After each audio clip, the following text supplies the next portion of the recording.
Por exemplo, uma das canções nos pergunta quem é esse, né? O meu texto, ou o meu título, se é que eu posso dizer que é um título, quem é este Rei da Glória?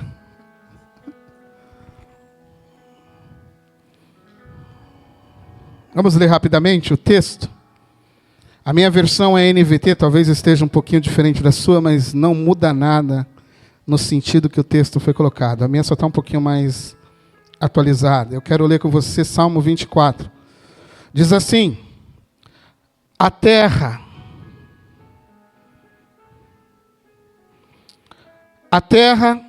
e tudo que nela há são do Senhor. O mundo e todos os seus habitantes lhe pertencem. Pois sobre os mares ele edificou os alicerces da terra, e sobre a profundeza do oceano ele a estabeleceu. Quem pode subir ao monte do Senhor? Quem pode permanecer em seu santo lugar?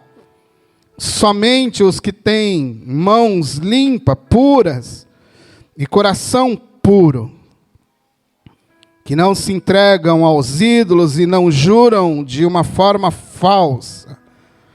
Eles receberão a bênção do Senhor, a justiça do Deus de sua salvação. São esses os que te buscam e adoram em tua presença, ó Deus de Jacó. Abram-se as portas da cidade, abram-se os portais antigos ou os portais eternos, para que entre o Rei da Glória. Quem é o Rei da Glória? O Senhor forte e poderoso. O Senhor invencível nas batalhas. Abram-se portais das cidades. Abram-se portais antigos ou portais eternos, para que entre o Rei da Glória. Quem é o Rei da Glória? O Senhor dos exércitos. Ele é o Rei da Glória. Quem é o Rei da Glória? Há quem diga que este salmo ele é elaborado pelo rei Davi a partir do momento em que a Arca da Aliança é novamente trazida para Jerusalém. A arca estava perdida, a arca estava entre outros povos. Então, Davi resgata esta arca e ele traz esta arca para Jerusalém e concede ali um lugar, um tabernáculo, uma tenda, e a arca da presença, a arca, esse simbolismo que você vê aqui na sua mesa nessa noite, ele está naquele ambiente, a arca da presença. A arca, ela traz de novo a restauração, uma ideia de restauração, importância religiosa, importância social. A arca comunicava ali algo que estava sendo restaurado naquele momento, naquele ambiente. Ali você tinha a restauração da adoração. Isso foi no período do rei Davi. Davi vai trazer novamente essa arca para o lugar que ela nunca deveria ter saído. Então este é um salmo que, com o passar do tempo, com o passar dos anos, ele entrou na liturgia do templo. Davi morreu. O seu filho Salomão, posteriormente, constrói um templo para Deus. Ao construir o templo, você tem toda uma liturgia ali, todo um sistema de culto sendo elaborado. E você tem hinos que são cantados, hinos que são entoados naquele ambiente. Um dos hinos que fazia parte daquela liturgia, daquele culto, quando o povo de Israel deveria subir até Jerusalém, deveria ir ao templo, e ali no templo, em uma unidade, em uma única voz, eles entoavam cânticos junto com os sacerdotes, junto com os levitas, Eles estavam ali diante do grande templo de Deus, que representava a presença de Deus. E eles iam naquele lugar levar os seus sacrifícios. Eles iam naquele lugar levar ali a sua oferta de adoração. E ao caminhar, ao se dirigir àquele lugar, ao chegar naquele lugar, esse salmo ele servia como uma ideia de um cântico que exaltava, ou se abriam-se as portas daquele templo para que o Rei da Glória entrasse naquele lugar. Era como se toda a comunidade se juntasse e em uma só voz ela olhasse para as portas do templo e dissessem: abram, abram, abram os portões, porque vai entrar, vai estar entre nós, vai passar por entre nós o Rei da Glória. E ali esse salmo durante séculos foi cantado, durante séculos foi entoado, até os dias de hoje ele continua sendo entoado, ele continua dizendo que há um Rei da Glória. Não importa o tempo que se passou, não importa quem cantou ou deixou de cantar, ele continua sendo o Rei da Glória. Não importa o tempo, não importa os anos, não importam as circunstâncias, ele continua sendo o Rei da Glória. Mas esse salmo tem uma coisa muito importante, ele não só fala sobre a grandeza desse Rei da Glória, ele é um salmo que ele diz sobre a soberania de Deus. Esse salmo ele abre com 2 versos, 1 e 2, se você quiser acompanhar aí, ele está falando sobre o poder soberano de Deus. Esse salmo como um todo, ele destaca a grandeza, a beleza, a majestade e a soberania do Deus que criou todas as coisas. Então, verso 1 e verso 2, você tem dentro deste ambiente do salmo uma declaração que ao Senhor pertence todas as coisas. Não só pertence algumas coisas, todas as coisas pertencem a Ele. O cosmo pertence a Ele. Os planetas dentro deste universo pertencem a Ele. Cada estrela, como diz o texto, Ele conhece pelo nome. Os luminares, sol, lua, foi Ele quem criou. Tudo que está nesse ambiente cosmológico, dentro desse ambiente de universo, pertence a Ele. E é declarado nesse verso que não só isso pertence a Ele, mas todos os habitantes deste ambiente pertencem a Ele também. Você pertence a Ele.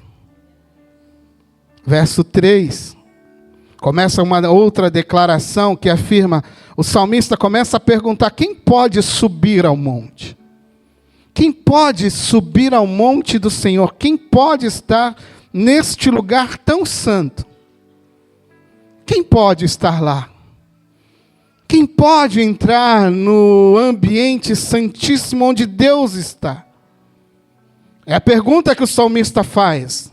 O salmista olha para o seu contexto, talvez ele esteja contemplando ele mesmo, talvez ele esteja contemplando os seus amigos, talvez ele esteja contemplando todo o povo que o cerca, e ele está se perguntando: quem pode estar aí? Quem pode subir o teu monte? Quem pode habitar neste lugar santíssimo aonde tu está? Quem pode estar aí? Então ele trabalha com 2 perguntas. Quem pode subir ao monte? E quem pode permanecer no monte? Porque são 2 etapas. Subir é uma coisa, permanecer é outra coisa totalmente diferente. Você pode subir e de repente ser rejeitado. A pergunta do salmista não é essa. É quem pode subir e permanecer. O monte tem uma característica, quando você lê essa ideia de monte na Bíblia, toda vez que aparecer monte, subir ao monte, olhar ao monte, ir ao monte, toda vez que você encontrar isto no texto bíblico, o monte simboliza uma única coisa: o lugar sagrado, o lugar santo, a habitação de Deus. No mundo antigo também poderia ser a habitação de deuses falsos. Por isso que você vai ver em alguns textos, como nos livros do Antigo Testamento, o povo de Israel subindo ao monte e sacrificando a deuses estranhos, levantando colunas de adoração a deuses falsos. Por quê? A montanha, o monte, é o lugar sagrado. É o lugar onde o Deus ou os deuses vão habitar, ou os deuses vão descer naquele topo para se comunicar com as pessoas. No caso do salmista, ele só tem uma referência: o Deus verdadeiro. Ele não está falando de deuses falsos. Ele está falando do Deus verdadeiro. Quem pode subir ao teu monte? E quem pode permanecer neste lugar santo? Lembra da cena, Moisés subindo, vendo a sarça? Qual foi a primeira coisa que Deus fez com Moisés? Fez ele entender que o lugar aonde ele estava era o quê? Santo. Tira a sandália, Moisés. O lugar que tu está é... O que era ali? Um monte. Então o monte simboliza lugar de santidade. Não a minha santidade, mas a santidade de quem está naquele lugar. De onde me virá o socorro? Para onde o salmista olha? Para os?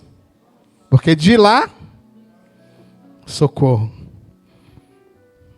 Então, duas coisas já estão acontecendo aqui. Deus é soberano, Deus é santo. A terceira coisa que você vai encontrar aqui é: existe um modo de permanecer nesse monte.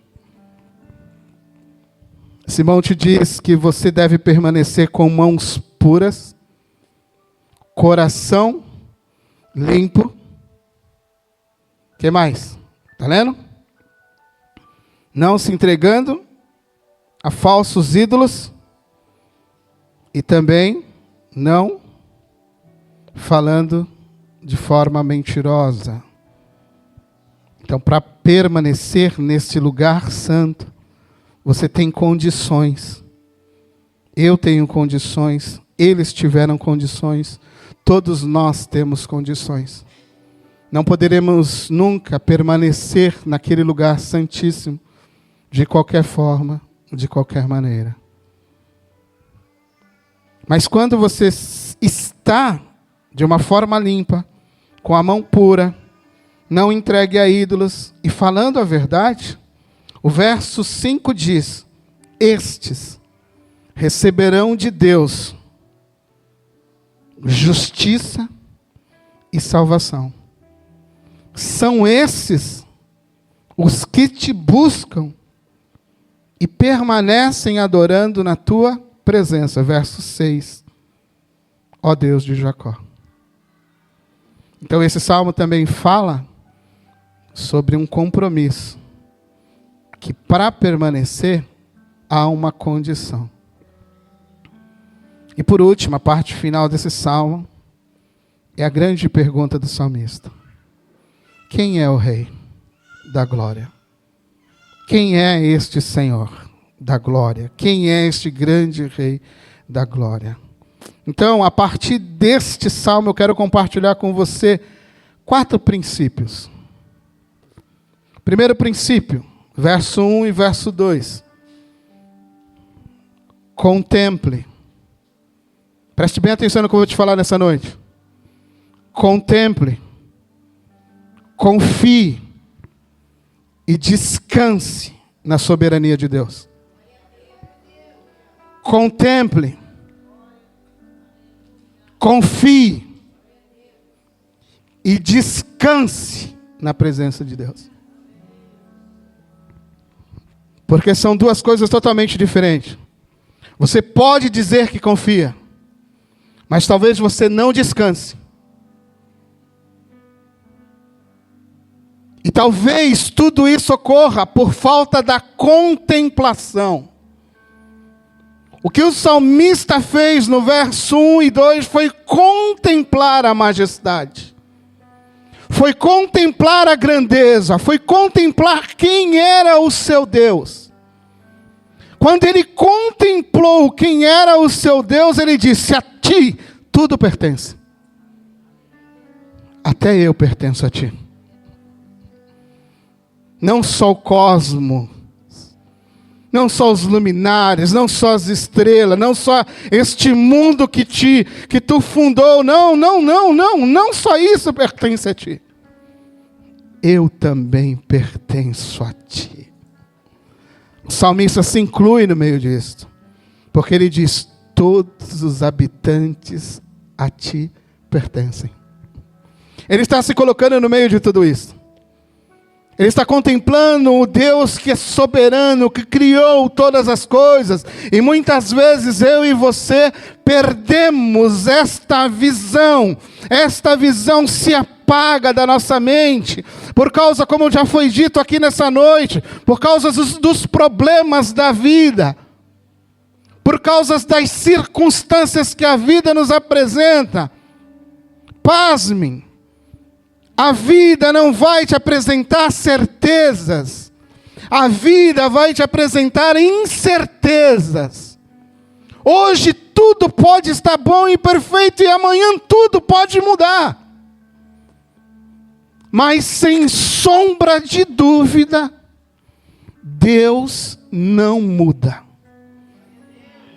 Por este motivo, ao contemplá-lo, você tem que confiar, não só confiar, mas descansar na sua soberania. Porque quando você duvida, Ele não pode fazer mais nada. Todo aquele que crê, deve ter fé, de fato, de verdade, para os piores momentos da sua vida.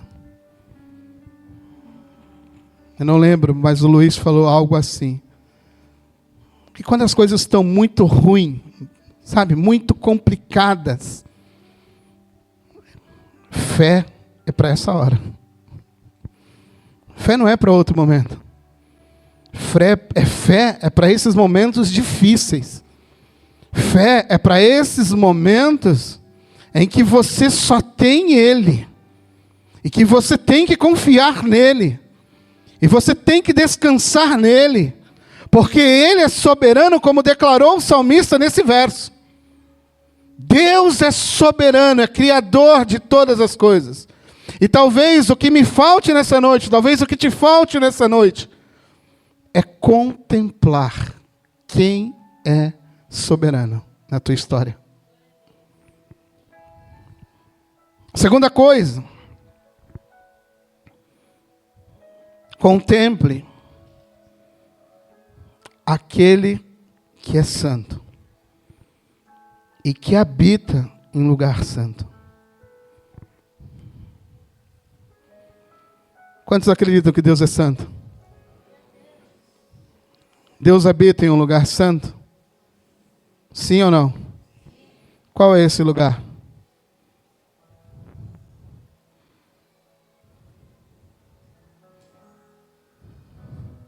Peguei você, né? Travou, né? Deus habita em um lugar santo. Deus não habita mais em templos, como diz a música, feita por mãos de homens. Deus não habita mais em uma arca simbólica como essa. Deus habita em você. Deus habita em você. Você é o lugar santíssimo. Você é o lugar em que Deus habita. Diz o texto de Paulo aos Coríntios: nós somos o templo do Espírito Santo. O Espírito Santo é Deus, a terceira pessoa da Santíssima Trindade. Ele não é uma energia, ele não é uma coisa, ele não é fogo, ele não é água, ele é uma pessoa santa que habita em um lugar santo chamado André, chamado Marcos, chamado Vanessa, Zenaide, Osvaldo, João, Maria. É aí que Deus habita. Este é o lugar santo. Talvez você não tenha contemplado corretamente o lugar da habitação de Deus. O lugar da habitação de Deus é você. Ele não habita em templos feitos por mãos de homens. Ele habita em você. Você é o lugar santo. Porque o salmista estava falando de uma realidade do tempo dele. Nós temos que falar de uma realidade do nosso tempo pós a morte de Jesus e sua ressurreição. As coisas antigas ficaram lá para trás. As coisas novas é que você é templo de Deus. Você é o lugar santo. E ao mesmo tempo, daqui um pouco eu vou chegar lá, você vai entender uma coisa particular do Evangelho. Mas eu preciso que no primeiro momento você entenda isso. Você é a casa de Deus nesse mundo. Você já parou para pensar sobre isso? Você está entendendo o que eu estou falando? Você está compreendendo o que eu estou te dizendo nessa noite? Aonde você estiver, Deus estará. Em qualquer situação em que você esteja, Deus estará. Ele não vai vir, Ele não vai chegar, Ele está, porque você é o templo dEle. Mas a contemplação deve nos mudar. Não basta saber que Ele habita no lugar santo e o lugar santo é você.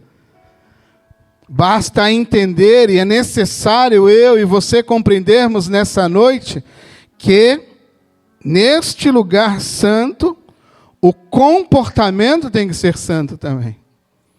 Porque o Deus que aqui está é santo. E o comportamento que daqui sair tem que ser santo. Ou nós temos uma contradição aqui. Deus é santo e habita em mim, mas o comportamento que eu exponho não é santo? Tem alguma coisa errada aqui? É lógico isso ou não? Não. Talvez nos falte, a mim, a você, a nós, contemplação. Contemplar quem está em nós. Isso deve nos gerar temor, pavor, medo, reverência, respeito. Porque a majestade, como falamos aqui, a majestade santa habita aqui. A majestade santa habita aí. Aquele que é santo e não pode, não tem como se envolver em pecado, ele habita aí. Ele habita aqui. Ele habita entre nós. Talvez eu e você não tenhamos tido esta dimensão ainda. Que esse lugar precisa, primeiramente falando, ter mãos puras. Mão pura, ou mãos puras, nesse texto, fala de atos externos. Aquilo que você e eu mostramos. Aquilo que sai de dentro para fora. Toda ação é precedida por um ato que ocorre do lado de dentro. Mas ela vem para o lado de fora a partir dessa decisão que ocorreu do lado de... Então, o que eu vejo do lado de fora, quando você me apresenta algo, ou quando você vê algo de mim para o lado de fora, tudo ocorreu internamente. Você só está vendo o externo. O que você apresenta externamente é o que está te movimentando do lado de dentro. O que você apresenta publicamente do lado externo é o que te moveu do lado de dentro. Se a mão é suja, o gesto, o comportamento é sujo, e aqui eu estou falando comportamento comum, diário, do nosso dia a dia. São sujos porque não trazem, talvez, a marca de Jesus. São sujos porque são conversas, às vezes, indevidas. É olhar indevido, é fala indevida, é um comportamento distinto, diferente daquele que habita dentro. Porque a segunda coisa que o texto mostra é que o coração tem que ser puro. Uma vez que o coração é puro, o que vai ser puro? As mãos. Se o coração é puro, o gesto é puro. Se o coração é puro, a fala é pura. Se o coração é puro, o comportamento é puro. Entende? Porque o que vai denunciar o teu comportamento não são os fatores externos que te atingem. É o teu coração na presença dele. Porque é um coração puro, é um coração que almeja, que vive, que quer fazer a vontade de Deus.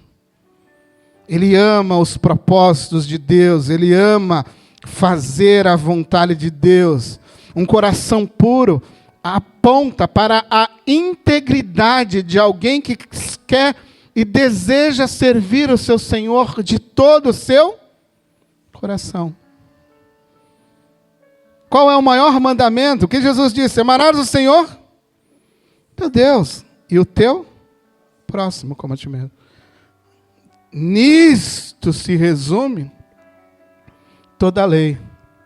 Nós poderíamos falar toda a lei, todos os salmos, todos os provérbios, todos os profetas, tudo se resume: ama o Senhor teu Deus de todo o teu coração. Como foi dito no louvor, não há mais lugar vazio. Tudo é teu.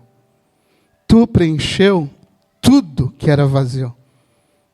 Como diz alguém disse em outro lugar, nada mais do lado de fora me importa.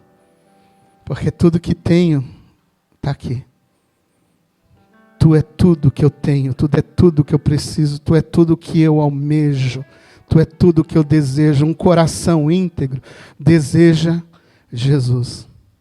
De todas as formas, de todos os meios, em todas as etapas da vida. Ele não quer ser conhecido mais como o fulano de tal. Ele quer ser conhecido o fulano de tal que se parece com Jesus agora. Ele não quer mais ser conhecido como o Zé alguém, o Zé ninguém. Não, ele quer ser conhecido como alguém que foi lavado, remido, santificado e que almeja ser como seu Senhor, com um coração puro. Você pode até subir, mas para permanecer tem condições. Ninguém vai permanecer de qualquer forma. Spurgeon disse: mãos limpas não são suficientes se estiverem ligadas ou desassociadas ou desligadas de um coração puro. As duas coisas caminham juntas. As duas coisas devem caminhar junto, pureza de coração e atos. As pessoas precisam ver o seu comportamento.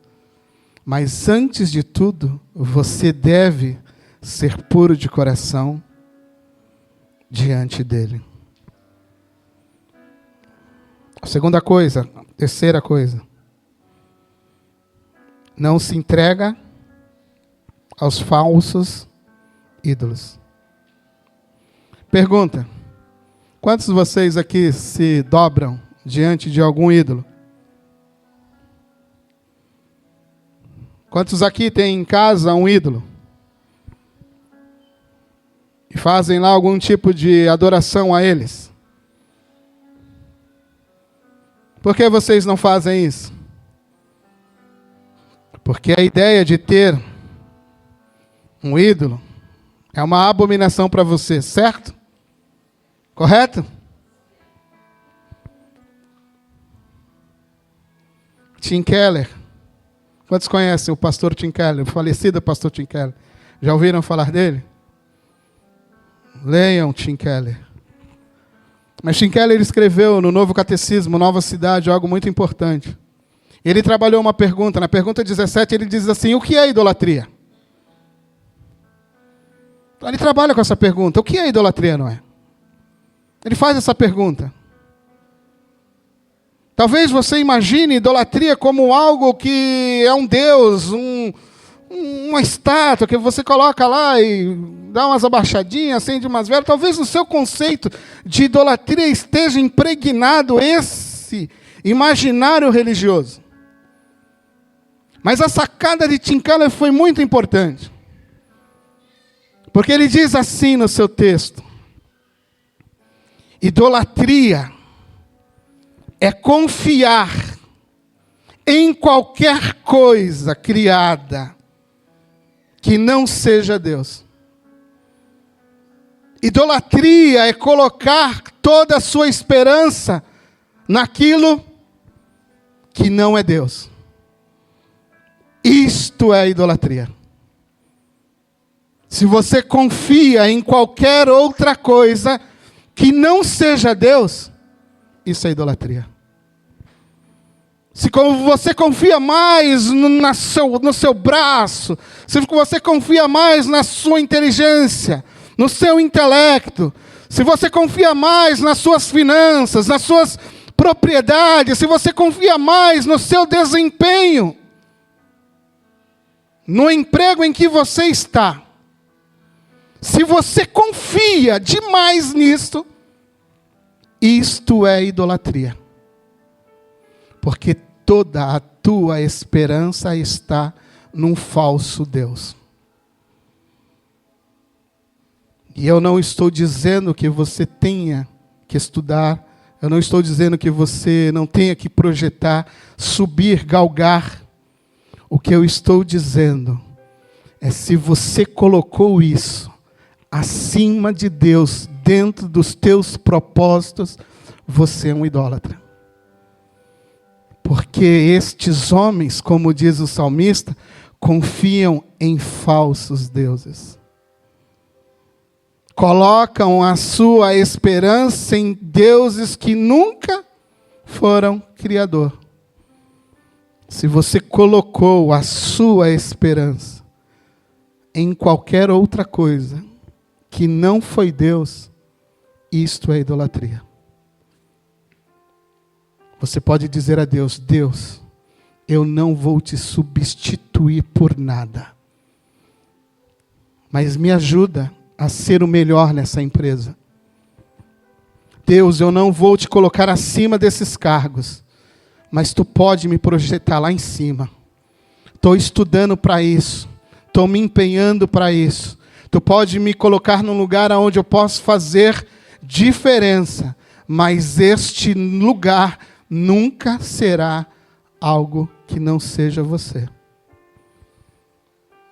Você pode estudar, você pode fazer curso e deve, mas não coloca a tua esperança nisso.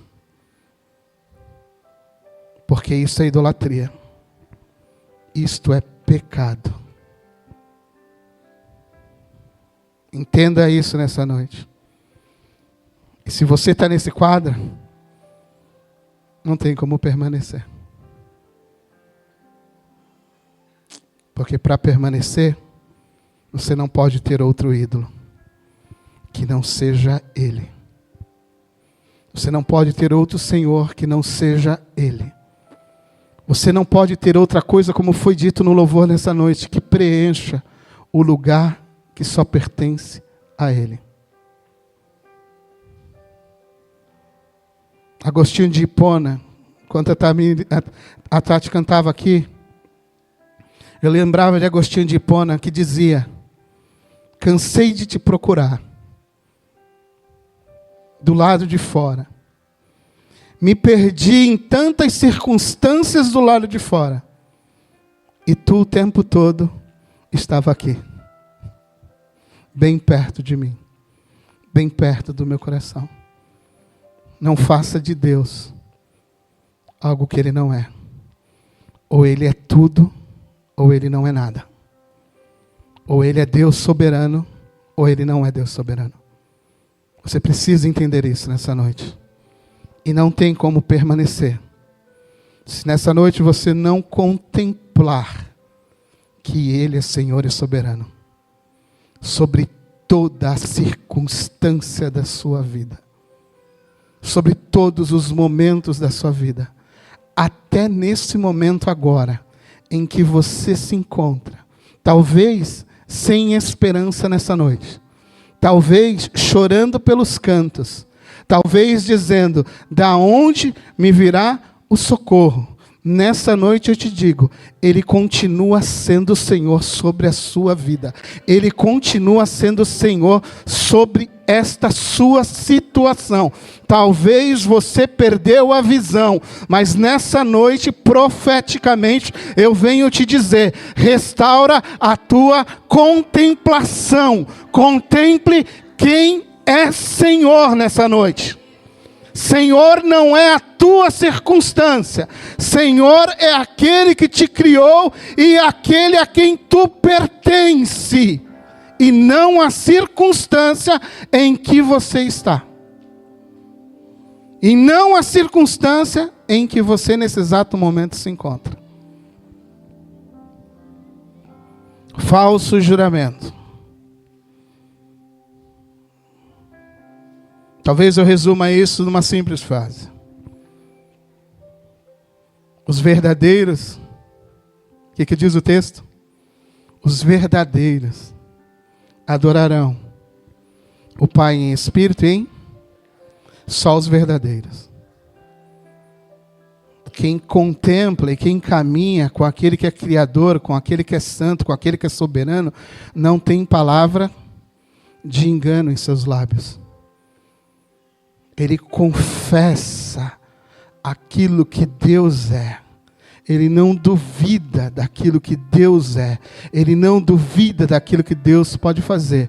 Na sua boca, no seu lábio, ele concorda com aquilo que a palavra de Deus diz. Na sua boca não há nenhum tipo de engano. Na sua boca, nas suas palavras, não há meias palavras. Ele é verdadeiro. A Bíblia diz que nós devemos, como igreja, sermos verdadeiros. Agir com a forma ou de forma enganosa, não tem como. Você pode até subir, mas não pode permanecer. O engraçado de tudo isso é que Deus quer que você permaneça. Ele não quer que você saia. Ele quer que você permaneça neste lugar que na sua intimidade, no seu particular, você constrói com Ele. Baseado em verdade, baseado em pureza de coração, baseado em atos externos, onde as pessoas podem ver que ali há alguém que ama e se relaciona com Deus. A parte final diz assim: quem é o Rei da Glória? Vou te dar 3 motivos.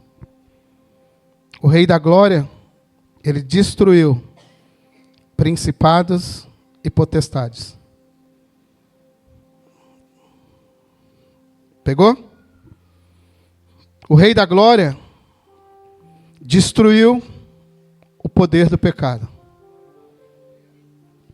O Rei da Glória destruiu o poder da morte. Pergunta: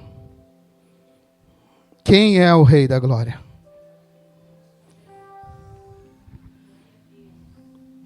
Um dia, e finalizo aqui, e você vai entender o que eu quero falar agora.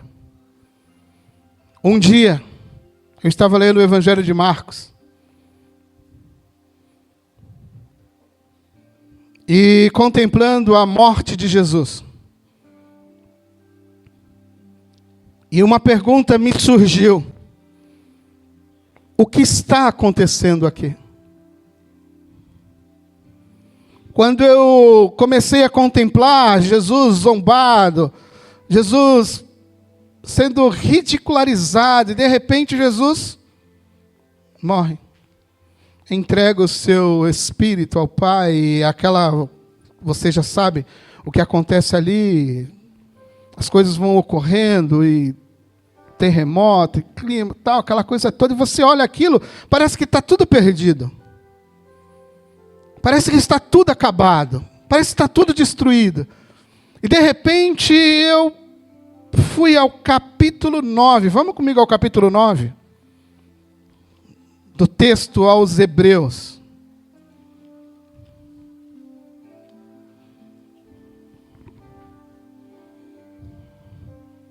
Aí a minha pergunta, ela tem que ecoar aí, ela tem que continuar ecoando aí na sua mente e no seu coração.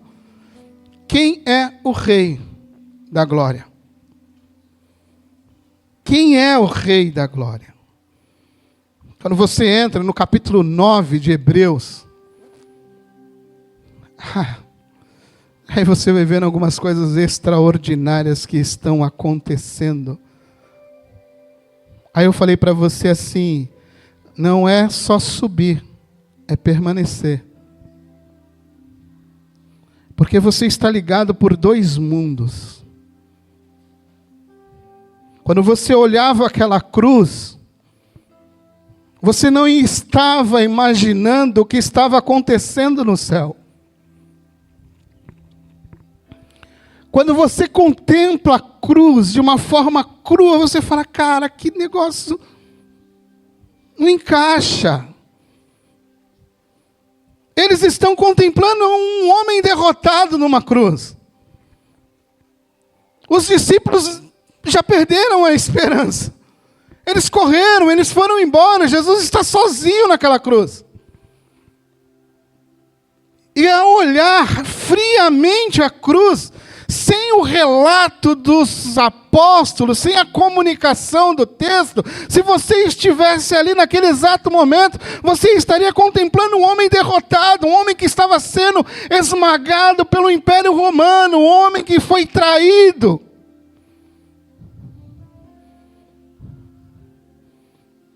Mas de repente ele está entrando num lugar celestial, num templo.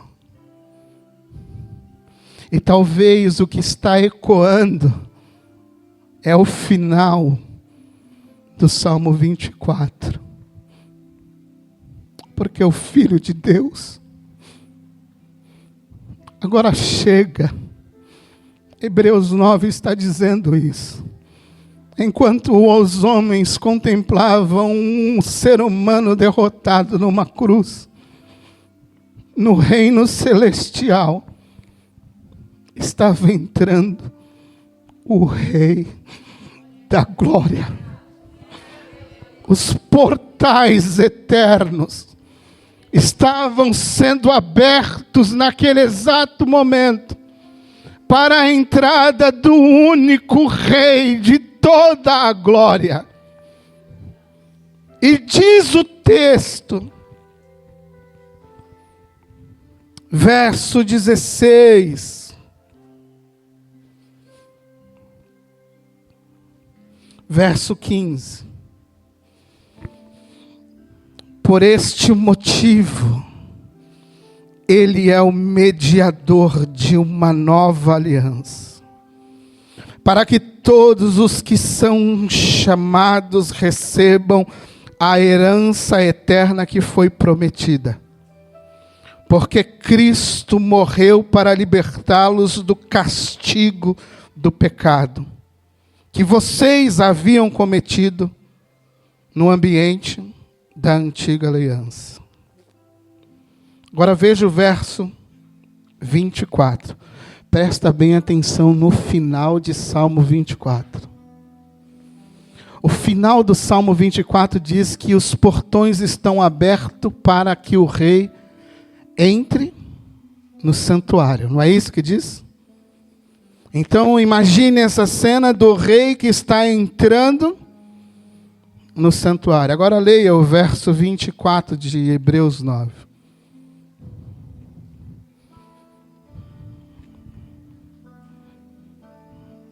Cristo não entrou num santuário feito por mãos humanas, que era uma mera representação do verdadeiro santuário celestial.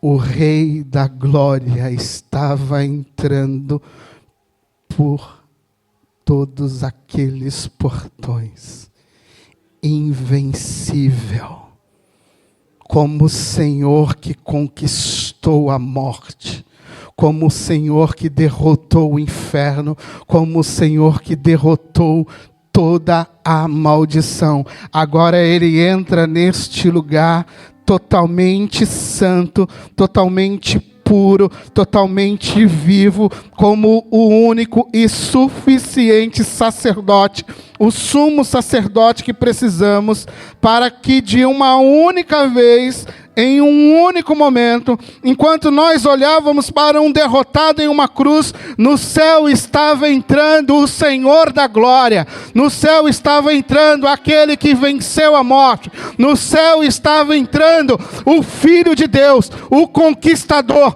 o Senhor forte e poderoso em todas as batalhas, e na principal batalha, ele venceu, ele derrotou a morte. Ele derrotou a morte.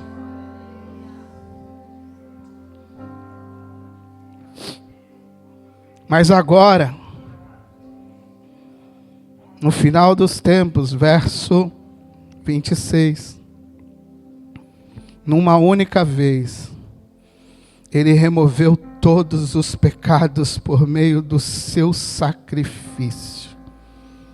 Verso 28.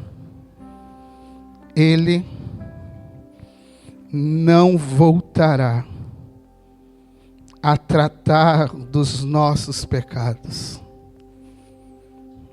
Ele voltará para trazer salvação plena a todos os que aguardam com grande expectativa por sua volta.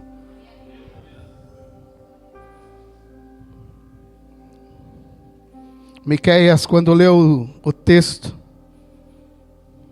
de Isaías 53, ele te fez uma pergunta nessa noite. E a pergunta que ele te fez foi o quê? Você crê? Você crê de fato? De verdade? Então aguarda, porque ele vai voltar para te trazer uma salvação completa. Ele vai nos trazer uma salvação completa.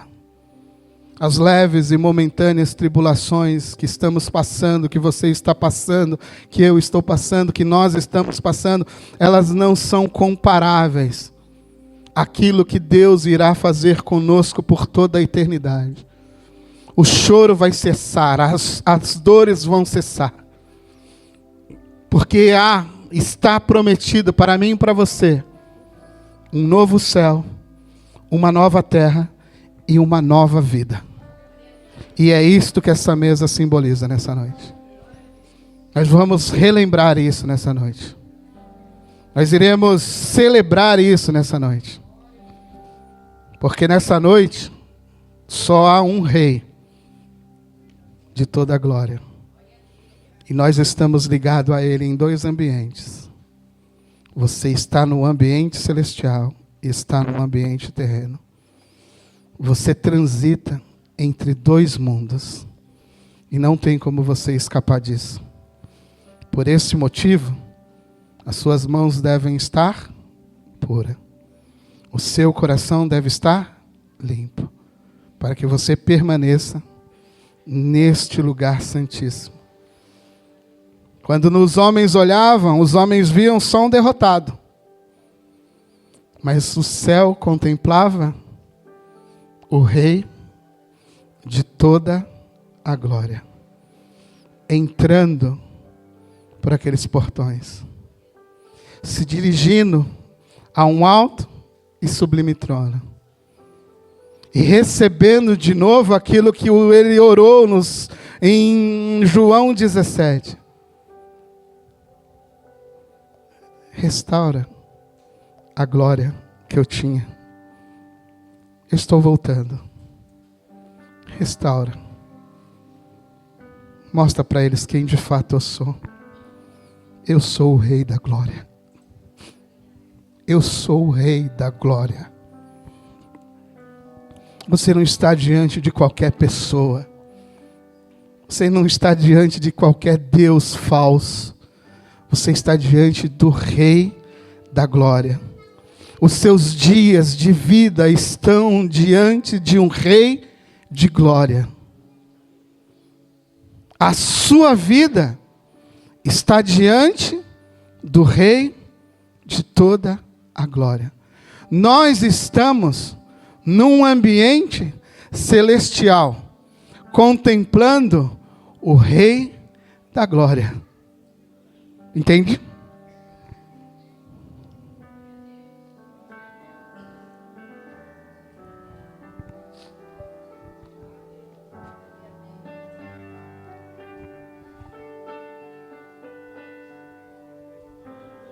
Você pode render a Ele algum louvor. Você pode dar a Ele algum motivo de adoração nessa noite? Você é um adorador ou você é um espectador? Você entendeu o que foi feito por você? Você entendeu quem está diante de você e diante de quem você está? Você entende isso nessa noite?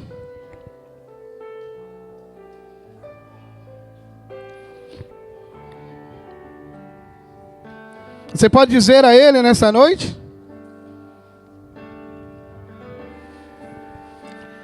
Pastor Cícero, Zenaide,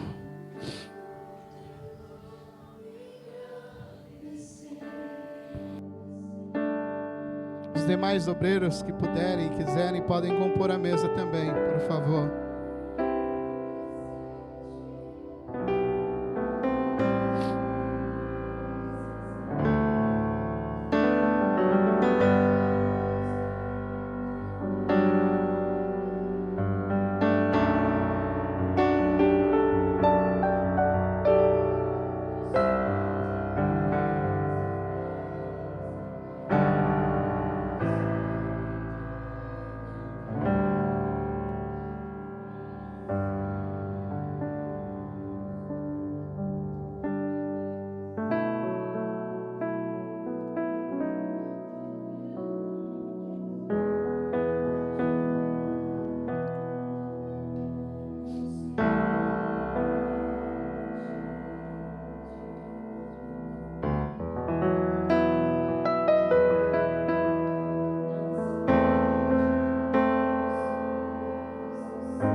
Declare a Ele nessa noite.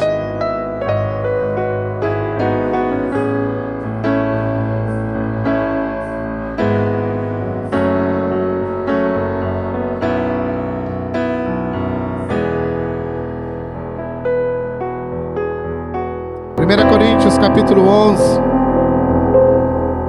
verso 23. Diz assim: pois eu transmiti aquilo que recebi do Senhor.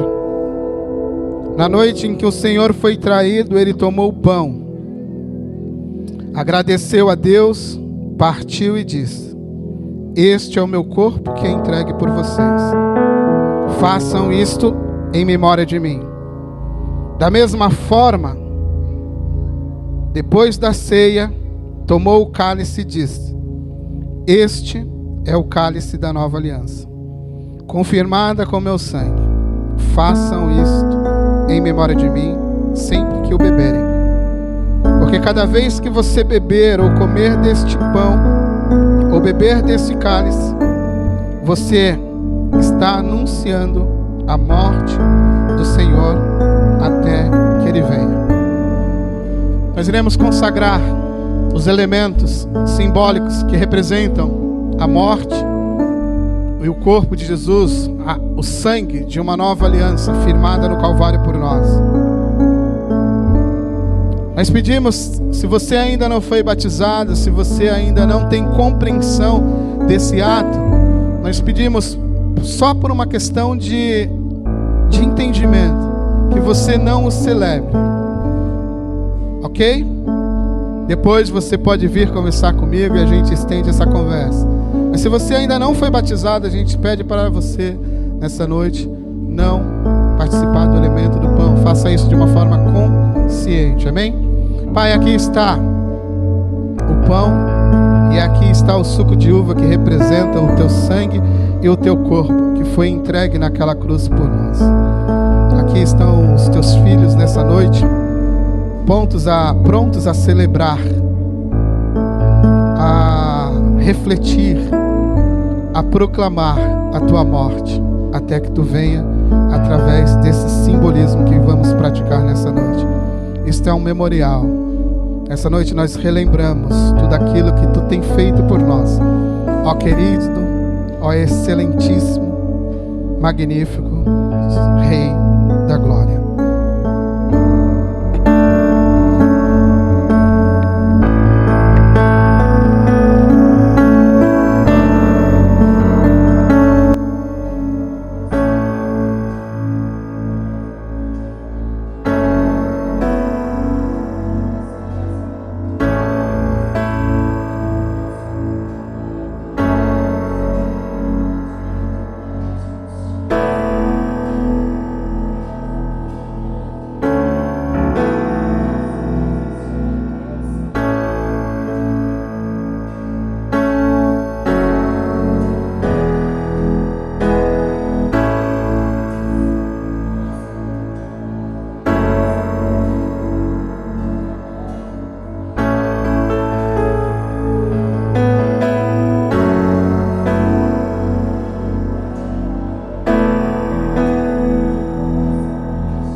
que representa o corpo. Comei.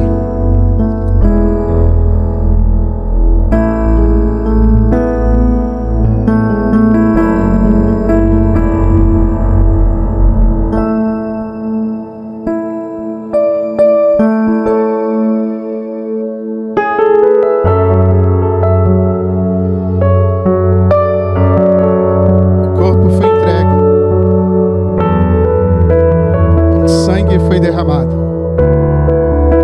Não é qualquer sangue. Não foi qualquer sangue. Foi o sangue do Filho de Deus. Foi o sangue do Rei da Glória. Foi um sangue que garantiu a todos nós uma eterna aliança. Um pacto perfeito, inquebrável. E nessa noite você deve relembrar disso. Não há mais condenação para todos aqueles que estão em Cristo Jesus. Beba o cálice.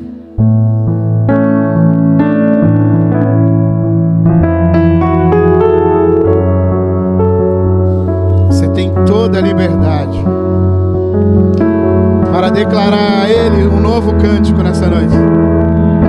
Você tem toda a liberdade para declarar a Ele todo louvor nessa noite, toda adoração nessa noite, em nome de Jesus.